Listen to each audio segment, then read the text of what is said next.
Chapitre 3. Le droit d'Allah, c'est qu'on l'adore exclusivement.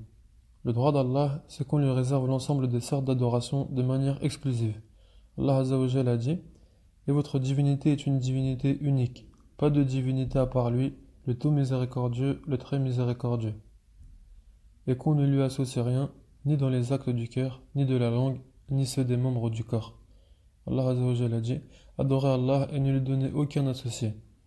A l'inverse, le polythéisme ou association majeure annule les actions de son auteur, sans laisser aucune bonne action à son actif. En effet, il t'a été révélé, ainsi qu'à ceux qui t'ont précédé. Si tu donnes des associés à Allah, ton œuvre sera certes vaine, et tu seras très certainement du nombre des perdants. Si ceci est adressé au prophète Mohammed, alayhi salatu wassalam, que dire des autres créatures? En fait, Allah Azza wa Jalla ne pardonne à son serviteur l'association que si ce dernier s'en repent. Certes, Allah ne pardonne pas qu'on lui donne quelques associés. À part cela, il pardonne à qui il veut. Ceux qui ont mécru et obstrué le chemin d'Allah, puis sont morts tout en étant mécréants, Allah ne leur pardonnera jamais. Et quiconque meurt mécréant entre assurément en enfer. Allah Azza wa Jalla dit: Et ceux qui parmi vous abjureront leur religion et mourront infidèles, vaines seront pour eux leurs actions dans la vie immédiate et la vie future. Voilà les gens du feu, ils y demeureront éternellement. Et il a dit: Ceux qui ne croient pas et meurent mécréants recevront la malédiction d'Allah, des anges et de tous les hommes. Il est toutefois possible que le mécréant soit utile aux gens dans sa vie, c'est Allah Azza wa Jal qui l'assujettit. De la même façon qu'il assujettit les autres bienfaits, comme le soleil et la lune, ou le vent et les nuages, bien que ces derniers soient encore plus bénéfiques aux hommes. En effet, le jugement de mécréance ne se réfère qu'à la mécréance en Allah, et non pas la mécréance en la nature. Et le châtiment s'abat sur la négation du droit d'Allah, non sur celui de la nature. Chapitre 4. Juger quelqu'un de mécréant nécessite une preuve indiscutable. La foi et la mécréance sont deux notions et deux jugements que seul Allah a le droit d'émettre. En conséquence, personne ne mérite d'être considéré mécréant, à moins qu'il ne commette lui-même un acte qui le prouve clairement. Les hommes sur terre se divisent ni plus ni moins en deux catégories, croyants et mécréants. Allah Azza wa Jalla a dit: C'est lui qui vous a créé, parmi vous il y a mécréants et croyants.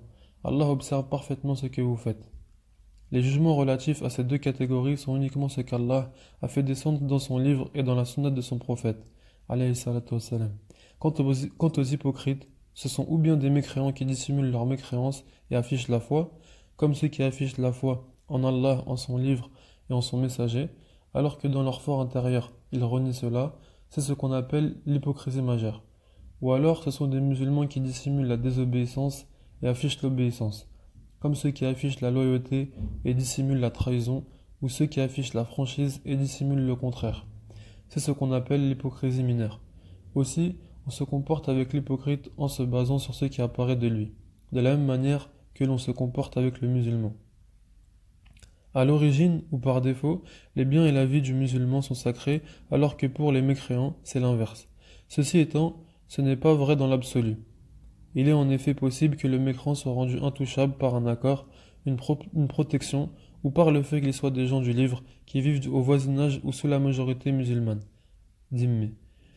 De même, le croyant peut et doit dans certains cas être tué pour un péché qu'il aurait commis, tel que le meurtre ou l'adultère. Par ailleurs, on ne considère mécréant que celui qu'Allah et son prophète, alayhi salatu wassalam, ont considéré comme tel, comme par exemple ceux qui démentent ouvertement Allah ou son messager, ceux qui se moquent d'eux. Allah Azza wa Jalla dit: Dis, est-ce d'Allah, de ses versets, le Coran et de son messager que vous vous moquez? Ne vous excusez pas, vous avez bel et bien mécru après avoir cru. Si nous pardonnons à une partie des vôtres, nous en châtierons une autre pour avoir été des criminels. Ceux qui s'entêtent et refusent de s'y soumettre, ceux qui contestent une loi islamique avérée sans le moindre doute, ceux qui forgent un mensonge sur Allah. Allah Azza wa Jalla a dit: Seuls forgent le mensonge ceux qui ne croient pas au verset d'Allah, et tels sont les menteurs. Et quel pire injuste que celui qui invente un mensonge contre Allah, ou qui dément la vérité quand elle lui parvient. N'est-ce pas dans l'enfer qu'il y a une demeure pour les mécréants? La qualification de pire injuste mentionnée dans le verset a été expliquée par la mécréance. Ceux qui détournent quelque adoration pour autre qu'Allah, et quiconque invoque avec Allah une autre divinité, sans avoir la preuve évidente de son existence, aura à en rendre compte à son Seigneur. En vérité, les mécréants ne réussiront pas. que cette adoration soit exclusivement réservée à autre qu'Allah, ou que les divinités soient prises comme intermédiaires, tout ceci est de la mécréance. Allah Azza wa Jalla a dit à ce sujet, ils adorent au lieu d'Allah ce qui ne peut ni leur nuire ni leur profiter et disent, ceux-ci sont nos intercesseurs auprès d'Allah. Dit, informerez-vous Allah de ce qu'il ne connaît pas dans les cieux et sur la terre, pureté à lui, il est très élevé au-dessus de ceux qu'il lui associe. Ceux qui attribuent à une créature un droit exclusivement réservé à Allah, tel que le droit exclusif d'Allah de légiférer et de juger, et se permettent donc d'autoriser et d'interdire, en fait, Allah a caractérisé l'attribution du droit de légiférer et de juger par le terme adoration. Il a ainsi dit, le jugement n'appartient qu'à Allah, il vous a commandé de n'adorer que lui. Ceux qui prétendent qu'un autre qu'Allah connaît l'invisible, comme ceux qui pratiquent la sorcellerie et l'astrologie, Allah Azza wa Jalla a dit à cet effet, dit, nul de ceux qui sont dans les cieux et sur la terre ne connaît l'inconnaissable, à part Allah. Ceux qui prétendent créer et avoir une influence sur l'univers, la vie et la mort. Allah Azza wa Jalla a dit, où donne-t-il à Allah des associés qui créent comme sa création au point que les deux créations se soient confondues à eux? Dit, Allah est le créateur de toutes choses, et c'est lui l'unique, le dominateur suprême. De même celui qui prend les mécréants pour aller en dehors des croyants, par amour et en les supportant.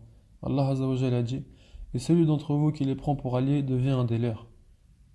Par ailleurs, ceux qui ont la possibilité de connaître l'islam puis le délaissent et s'en détournent de plein gré sont jugés mécréants, bien qu'ils soient en réalité ignorants.